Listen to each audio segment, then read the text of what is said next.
U novom broju novosti, krši ekolom. Male hidroelektrane, poput one kojom se devastira vrelo Une, vjetroelektrane, postrojenja za obradu plastike i skladištenje otpada, neki su od ekološki upitnih projekata koji su u posljednjih 10 godina najavljeni ili realizirani u ruralnim, najčešće pograničnim područjima. Projekt Srednji vijek.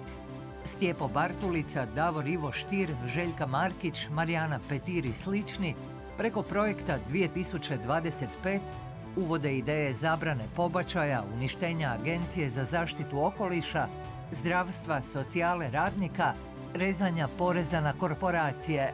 Predstavnik fondacije Heritage ugledni je gost na skupovima hrvatske vlade. Boru Čeparović, redatelj, umjetnički voditelj, koreograf i utemeljitelj montaž stroja za novosti. Nikad nismo znali upravljati javnim dobrom.